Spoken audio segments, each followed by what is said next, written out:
Halo pemirsa Alzam Wardani. Oke, kali ini kita ketemu dengan Ustadz Susena di matrikulasi sosiologi. Kali ini Ustadz ingin menyampaikan tentang sejarah perkembangan sosiologi, interaksi sosial, sosialisasi, dan pembentukan kepribadian.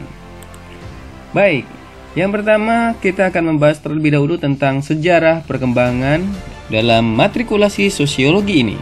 Oke, sobat cendekia semuanya, Auguste Comte ini adalah bapak sosiologi ya, yang pertama kali menemukan istilah sosiologi. Sebelumnya, istilah sosiologi memiliki istilah yakni fisika sosial.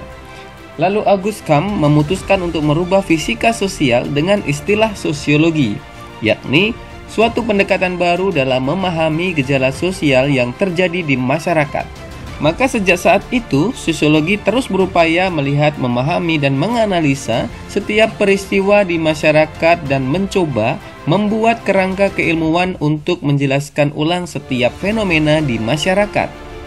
Ya, menurut analisa Leyendecker, kelahiran ilmu sosiologi tidak terlepas dari proses perubahan jangka panjang yang terjadi di Eropa pada abad pertengahan saat itu. Perubahan jangka panjang tersebut yakni yang pertama adalah Revolusi Perancis tahun 1787 sampai dengan 1799. Yang kedua, terjadinya Revolusi Industri di tahun 1760 sampai dengan 1840. Dan yang ketiga, tumbuhnya sistem kapitalisme pada abad ke-15.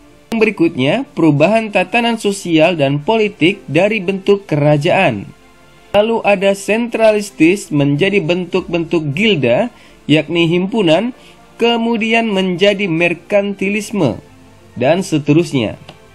Oke sobat cendekia, kita akan mempelajari saat ini yaitu adalah metode sosiologi. Metode sosiologi diantaranya ada dua macam. Yang pertama adalah metode kualitatif, yakni metode analisis yang memakai bahan data informasi yang sukar diukur dengan angka atau ukuran eksak, tetapi lebih bersifat deskriptif. Yang kedua, metode kuantitatif. Metode ini adalah metode analisis yang memakai angka atau ukuran eksak melalui pengolahan data dan pengorganisasian data. Metode kualitatif meliputi metode historis, yakni peristiwa-peristiwa dalam masa silam.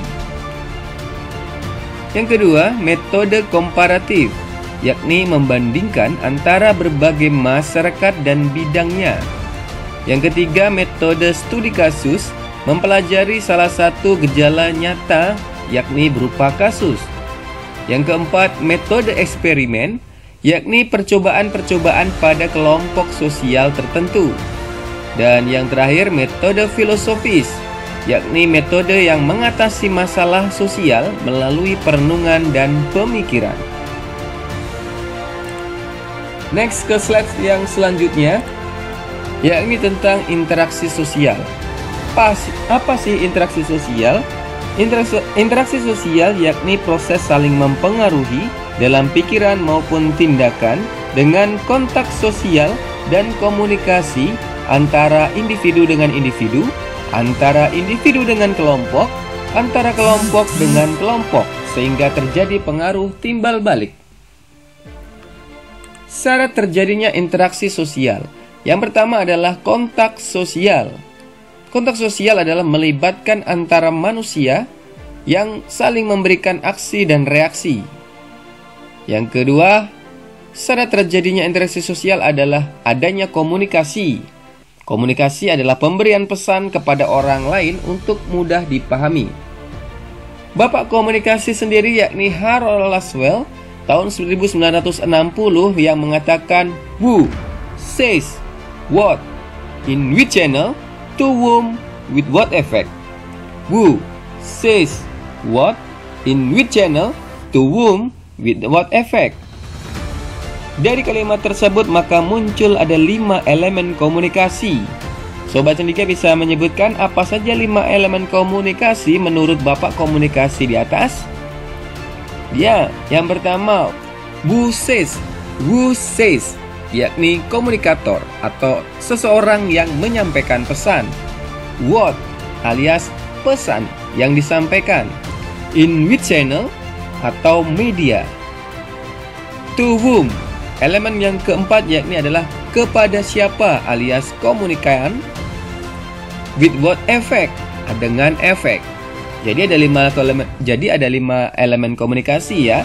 Yang pertama komunikator, pesan, media, komunikator, dan efek. Oke, slide yang berikutnya, bentuk-bentuk interaksi sosial. Yang pertama, bentuk interaksi sosial asosiatif atau bentuk interaksi sosial yang menimbulkan kerjasama. Contohnya yaitu adalah kerjasama, akomodasi, dan akulturasi. Kerjasama, akomodasi, dan akulturasi. Bentuk interaksi sosial yang kedua yakni interaksi sosial disosiatif atau bentuk interaksi sosial yang menimbulkan perpecahan. Contohnya, persaingan atau kompetisi, kontravensi, dan konflik.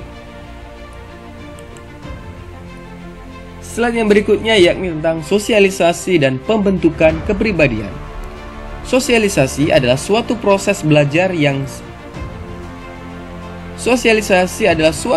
belajar dari seseorang untuk menghayati atau internalisasi norma-norma sosial di mana ia hidup sehingga menjadi individu yang baik.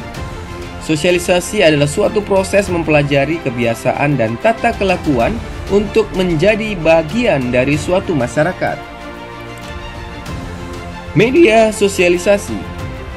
Sosialisasi bisa terjadi di keluarga, sekolah, teman sebaya atau peer group, lingkungan kerja, dan media sosial.